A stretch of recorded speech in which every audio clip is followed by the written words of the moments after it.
Hi dears, welcome to Keerthi vlogger. ಎಲ್ಲರೂ ಹೇಗಿದ್ದೀರಾ? ಎಲ್ಲರೂ ಚೆನ್ನಾಗಿದ್ದೀರಾ ಅಂದ್ಕೊಂಡಿದ್ದೀನಿ. ನಾನು ಕೂಡ ಚೆನ್ನಾಗಿದ್ದೀನಿ. ಇವತ್ತು ಬಂದುಬಿಟ್ಟು ಟೀಗೆ ಈವ್ನಿಂಗ್ ಸ್ನ್ಯಾಕ್ಸ್ ಆಗಿ ಒಂದು ಪಟಾಪಟ ಅಂತ ರೆಡಿ ಮಾಡ್ಕೋಬೋದಾದಂಥ ಒಂದು ಸ್ನ್ಯಾಕ್ಸ್ ತೋರಿಸ್ಕೊಡ್ತಾ ಇದ್ದೀನಿ. ಅದಕ್ಕೋಸ್ಕರ ನಾನಿಲ್ಲಿ ಒಂದು ಬೌಲ್ ತಗೊಂಡು ಅದಕ್ಕೆ 2 ಕಪ್ ಅಷ್ಟು ಮೈದಾ, ಜೀರಿಗೆ, ಎಳ್ಳು, ಒಂಚೂರು ಉಪ್ಪು ಇಷ್ಟನ್ನು ಹಾಕ್ಕೊಂಡು ಚೆನ್ನಾಗಿ ಮಿಕ್ಸ್ ಮಾಡ್ಕೋಬೇಕು. ಇದೆಲ್ಲ ಚೆನ್ನಾಗಿ ಮಿಕ್ಸ್ ಮಾಡ್ಕೊಂಡಾದಮೇಲೆ ಎಣ್ಣೆನ ಸೇರಿಸ್ಕೋಬೇಕು. ಒಂದು 2ರಿಂದ 3 ಚಮಚದಷ್ಟು ಎಣ್ಣೆನ ಸೇರಿಸ್ಕೊಂಡು ಅದನ್ನು ಅಷ್ಟೇ ಚೆನ್ನಾಗಿ ಮಿಕ್ಸ್ ಮಾಡ್ಕೋಬೇಕು. ಇದೆಲ್ಲ ಚೆನ್ನಾಗಿ ಮಿಕ್ಸ್ ಮಾಡ್ಕೊಂಡಾದಮೇಲೆ ಸ್ವಲ್ಪನೇ ನೀರು ಹಾಕ್ಕೊಂಡು ಚಪಾತಿ ಹಿಟ್ಟಿನ ಅದಕ್ಕೆ ಕಲಿಸ್ಕೊಂಡ್ರೆ ಸಾಕು. ಇದನ್ನು ಇಲ್ಲಿ ನೀವು ನೋಡ್ತಿರ್ಬೋದು, ನಾನು ಚೆನ್ನಾಗಿ ಮಿಕ್ಸ್ ಮಾಡ್ಕೊತಾ ಇದ್ದೀನಿ. ಈಗ ಮಿಕ್ಸ್ ಮಾಡಿದ್ಮೇಲೆ ಇದು ಉಂಡೆ ಬರಬೇಕು ಈ ರೀತಿ ಅಂತ ತನಕ ಚೆನ್ನಾಗಿ ಮಿಕ್ಸ್ ಮಾಡ್ಕೋಬೇಕು. ಇಲ್ಲಿ ನೋಡ್ತಿರ್ಬೋದು ನೀವು, ಇವಾಗ ಉಂಡೆ ಬಂದಿದೆ. ಇವಾಗ ಸ್ವಲ್ಪನೇ ನೀರು ಹಾಕ್ಕೊಂಡು ಕಲಿಸ್ಕೋಬೇಕು. ಚಪಾತಿ ಹಿಟ್ಟನ್ನು ಅದಕ್ಕೆ ಕಲಿಸ್ಕೊಂಡ್ರೆ ಸಾಕು. ಇವಾಗ ನೀವು ಇಲ್ಲಿ ನೋಡ್ತಿರ್ಬೋದು, ನಾನು ಕಲಿಸ್ಕೊಂಡಿದ್ದಾಗಿದೆ. ಇದು ಏನಿಲ್ಲ ಅಂದರೆ ಒಂದು 10ರಿಂದ 15 ನಿಮಿಷ ನೆನೆಯಕ್ಕೆ ಬಿಡೋಣ. ಇದು ಒಂದು ಸ್ವಲ್ಪ 10ರಿಂದ 15 ನಿಮಿಷ ನೆನೆಯೋ ಅಷ್ಟೊತ್ತಿಗೆ ಇದಕ್ಕೆ ಸ್ಟಫಿಂಗಿಗೋಸ್ಕರ ಒಂದು ಸ್ಟಫಿಂಗ್ ರೆಡಿ ಮಾಡ್ಕೊಳ್ಳೋಣ ಬನ್ನಿ. ಇಲ್ಲಿ ನಾನು 3ರಿಂದ 4 ಆಲೂಗೆಡ್ಡೆನ ಬೇಯಿಸಿಟ್ಕೊಂಡಿದ್ದೀನಿ. ಇವಾಗ ಇದನ್ನು ತುರ್ಕೋಬೇಕು ಚೆನ್ನಾಗಿ. ಇಲ್ಲ ತುರಿಬೋದು, ಇಲ್ಲಾಂದರೆ ಮ್ಯಾಶ್ ಮಾಡ್ಕೋಬೋದು. ನಾನಿವಾಗ ಒಂದು ಬೌಲ್ ತಗೊಂಡು ಅದಕ್ಕೆ ಬೇಯಿಸಿರೋಂಥ ಆಲೂಗೆಡ್ಡೆನ ತುರಿದಿಟ್ಕೊತಾ ಇದ್ದೀನಿ. ಈ ರೀತಿ ಚೆನ್ನಾಗಿ ತುರಿದ್ಕೋಬೋದು, ಇಲ್ಲಾಂದರೆ ಮ್ಯಾಶ್ ಮಾಡ್ಕೊಂಡ್ರೂ ಆಗುತ್ತೆ. ಮ್ಯಾಶ್ ಮಾಡೋದಕ್ಕಿಂತ ಈ ರೀತಿ ತುರ್ಕೊಂಡ್ರೆ ಚೆನ್ನಾಗಿರುತ್ತೆ ಸ್ಟಫಿಂಗ್ ಮಾಡೋಕ್ಕೆ. ಮನೇಲಿ ಆಲೂಗಡ್ಡೆ ಇದ್ದರೆ ಸಾಕು, ಈ ರೀತಿ ಮಕ್ಕಳಿಗೆ ಸ್ನ್ಯಾಕ್ಸ್ ಮಾಡಿಕೊಡ್ರಿ, ತುಂಬ ಚೆನ್ನಾಗಿರುತ್ತೆ. ಮತ್ತು ತುಂಬ ಚೆನ್ನಾಗೂ ಆಗಿತ್ತು, ಟೀಗೂ ಚೆನ್ನಾಗಿರುತ್ತೆ. ಮತ್ತು ಈ ವಿಂಟರ್ ಸೀಸನಲ್ಲಂತೂ ತುಂಬ ಚೆನ್ನಾಗಿರುತ್ತೆ. ಟೀ ಜೊತೆ ತಿಂತಿದ್ರೆ ವಾವ್ ಎಷ್ಟು ಚೆನ್ನಾಗಿರುತ್ತೆ ಗೊತ್ತಾ.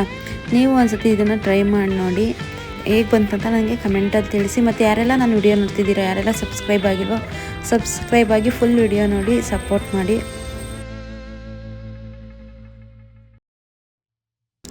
ಆಲೂಗಡ್ಡೆನ ಇವಾಗ ತುರಿದಿಟ್ಕೊಂಡಿದ್ದಾಗಿದೆ. ನೀವು ಇಲ್ಲಿ ನೋಡ್ತಿರ್ಬೋದು, ನಾನು 2ರಿಂದ 3 ಆಲೂಗಡ್ಡೆ ತಗೊಂಡಿದ್ದೆ, ಇಷ್ಟ ಆಗಿದೆ. ಇನ್ನೂ ಜಾಸ್ತಿ ಬೇಕು ಅಂದರೆ ನಾವು ಜಾಸ್ತಿ ಬೇಕಾದ್ರೆ ಆಲೂಗಡ್ಡೆನ ಬೇಯಿಸ್ಕೋಬೋದು. ಇವಾಗ ನಾನು ಆಲೂಗಡ್ಡೆ ತುರಿದಿರೋಂಥ ಆಲೂಗಡ್ಡೆಗೆ ಸ್ವಲ್ಪ ಖಾರದ ಪುಡಿ, ಉಪ್ಪು ಮತ್ತು ಕಸ್ತೂರಿ ಮೇಥಿನ ಈ ರೀತಿ ಕೈಯಲ್ಲಿ ಅಂಗೈಯಲ್ಲಿ ಹಾಕ್ಕೊಂಡು ಉಜ್ಜಿಬಿಟ್ಟು ಹಾಕಿದ್ರೆ ಚೆನ್ನಾಗಿರುತ್ತೆ, ಫ್ಲೇವರ್ ಬಿಟ್ಕೊಳ್ಳುತ್ತೆ. ಮತ್ತು ಸ್ವಲ್ಪ ಗರಂ ಮಸಾಲ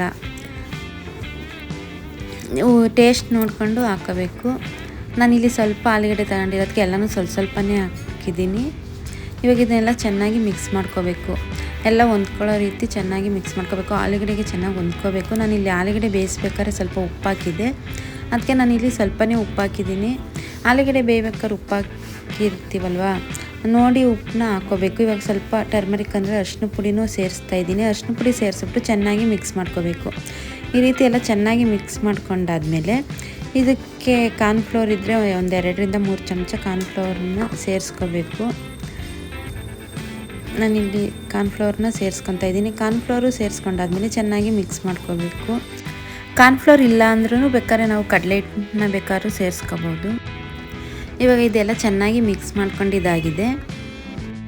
ನೀವು ಇಲ್ಲಿ ನೋಡ್ತಾ ಇರ್ಬೋದು, ಚೆನ್ನಾಗಿ ಮಿಕ್ಸ್ ಮಾಡಿದ್ದಾಗಿದೆ. ಇವಾಗ ಇದನ್ನ ಸೈಡಲ್ಲಿ ಇಟ್ಟುಬಿಟ್ಟು ನಾವು ಮೈದಾ ಹಿಟ್ಟನ್ನ ಕಲಸಿದ್ದಲ್ವ, ಅದನ್ನು ಚಪಾತಿ ಹಿಟ್ಟಿನ ಥರ ಲಟ್ಟಿಸ್ಕೋಬೇಕು. ಮೊದಲಿಗೆ ನಾವು ಕಡಪ ಕಲ್ಲಾಗಿರ್ಬೋದು, ಇಲ್ಲ ಚಪಾತಿ ಮಣೆ ಆಗಿರ್ಬೋದು, ಅದಕ್ಕೆ ಎಣ್ಣೆ ಸರಿಬಿಟ್ಟು ರೌಂಡಿಗೆ ದಪ್ಪಗೆ ಲಟ್ಟಿಸ್ಕೋಬೇಕು. ನೀವು ಇಲ್ಲಿ ನೋಡ್ತಿರ್ಬೋದು, ನಾನು ಲಟ್ಟಿಸ್ಕೊತಾ ಇದ್ದೀನಿ. ಜಾಸ್ತಿ ತೆಳುವಾಗಿರಬಾರ್ದು, ಜಾಸ್ತಿ ದಪ್ಪನೂ ಇರಬಾರ್ದು, ಮೀಡಿಯಮಾಗಿ ಲಟ್ಟಿಸ್ಕೊಂಡ್ರೆ ಸಾಕು.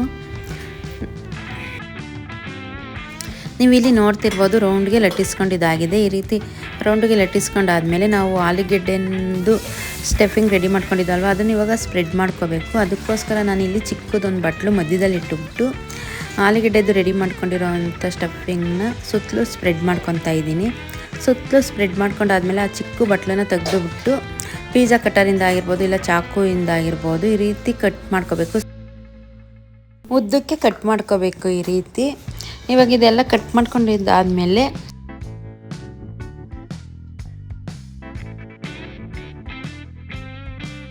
ಎಡ್ಜಸ್ಗೆ ಎಣ್ಣೆ ಸರಿಬಿಟ್ಟು ನಿಧಾನಕ್ಕೆ ರೋಲ್ ಮಾಡ್ಕೋಬೇಕು, ಒಂದೊಂದೇ ಬಿಡಿಸ್ಕೊಂಡು.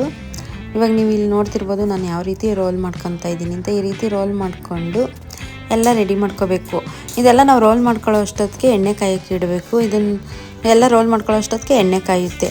ಎಣ್ಣೆ ಬಿಸಿ ಆದಮೇಲೆ ಕಡಿಮೆ ಉರಿಯಲ್ಲೇ ಇದನ್ನು ಚೆನ್ನಾಗಿ ಇದು ಎಣ್ಣೆಲೇ ಕರಿಬೇಕು. ಜಾಸ್ತಿ ಉರಿ ಇಟ್ಕೋಬಾರ್ದು, ಕಡಿಮೆ ಉರಿಯಲ್ಲೇ ಆದಷ್ಟು ಕರಿಬೇಕು. ಜಾಸ್ತಿ ಉರಿ ಇಟ್ಟುಬಿಟ್ರೆ ಸೀದೋಗೋಂಥ ಚಾನ್ಸಸ್ ಇರುತ್ತೆ. ಆದ್ದರಿಂದ ನಾನು ಕಡಿಮೆ ಉರಿಯಲ್ಲೇ ಇಟ್ಕೊಂಡು ಕರಿತಿದ್ದೀನಿ. ನೀವು ಇಲ್ಲಿ ನೋಡ್ತಿರ್ಬೋದು ಆಲ್ಮೋಸ್ಟ್ ಕಲರ್ ಚೇಂಜ್ ಆಗಿದೆ. ಇನ್ನೊಂದು ಸ್ವಲ್ಪ ಕಲರ್ ಚೇಂಜ್ ಆದರೆ ಇದು ರೆಡಿ ಆಗುತ್ತೆ. ಈವ್ನಿಂಗ್ ಸ್ನ್ಯಾಕ್ಸ್ಗೆ ತುಂಬ ಚೆನ್ನಾಗಿತ್ತು. ನೀವು ಈ ರೀತಿ ಮಕ್ಕಳು ಮಾಡಿಕೊಡಿ, ಹೇಗೆ ಬಂತು ಅಂತ ನನಗೆ ಕಮೆಂಟಲ್ಲಿ ತಿಳಿಸಿ. ನಾನು ಇದು ಫಸ್ಟ್ ಟೈಮ್ ಟ್ರೈ ಮಾಡಿದ್ದು, ತುಂಬ ಚೆನ್ನಾಗಾಗಿತ್ತು. ಕರುಮ್ ಅಂತ ಇತ್ತು. ಈ ಚಳಿಗಳಕ್ಕಂತೂ ಹೇಳಿ ಮಾಡಿಸ್ದಂಗೆ ತುಂಬ ಚೆನ್ನಾಗಿರುತ್ತೆ. ಟೊಮೊಟೊ ಸಾಸ್ ಜೊತೆ ಆಗಿರ್ಬೋದು, ಇಲ್ಲ ಟೊಮೊಟೊ ಕೆಚಪ್ ಜೊತೆ ಎಲ್ಲ ತಿಂತಿದ್ರೆ ವಾವ್ ಸೂಪರಾಗಿರುತ್ತೆ. ನಿಮ್ಗೆ ಇಷ್ಟ ಆದರೆ ಲೈಕ್ ಮಾಡಿ, ಶೇರ್ ಮಾಡಿ, ಸಬ್ಸ್ಕ್ರೈಬ್ ಮಾಡಿ. Thanks for watching. ನೆಕ್ಸ್ಟ್ ವಿಡಿಯೋದಲ್ಲಿ ಸಿಗೋಣ. ಬಾಯ್, ಟೇಕ್ ಕೇರ್.